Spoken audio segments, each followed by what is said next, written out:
Big gains in Europe, big gains in EM, big gains in parts of the Chinese equity market. Why do you think these tailwinds are strong enough to overcome some of the headwinds out there?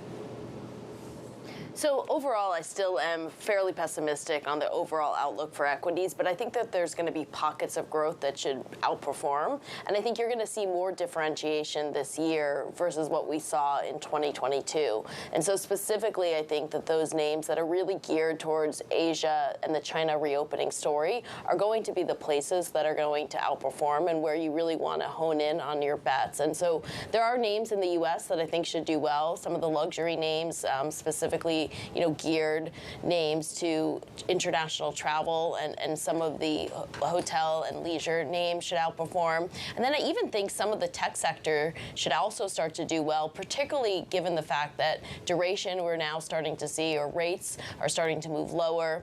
That should help to support, those long duration bets in the technology sector. And I think that you'll start to see those names do better. So anything that's really geared outside of the U.S., which have more of its sales and revenue streams from international exposure, I think are going to outperform the U.S. as it heads into the recession. Erin, the one thing I wanted to discuss with you as well is tech. So Microsoft just come out and made its job cuts. Could be in and around 5% of the company. Guggenheim downgraded the stock yesterday, and I want to talk to you about this quote from them. They said, while most investors see this name as a large, stable business that can weather any storm, it does have vulnerabilities, some of which could be exacerbated by the macro slowdown. We are in a prolonged macro slowdown, and no one is immune. Erin, can you just walk me through your expectations for this recession in the United States and how it stacks up with maybe part of the equity market, part of the tech sector that is more cyclically challenged than some people might appreciate?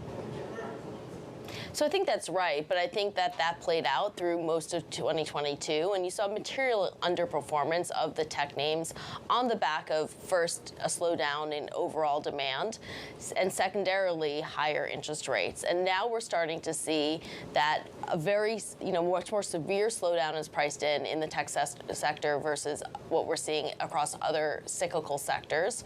And in addition to that, we're now seeing duration, or treasuries, stop increasing in terms of rate level, and we're starting to see them actually rally and yields go back down lower.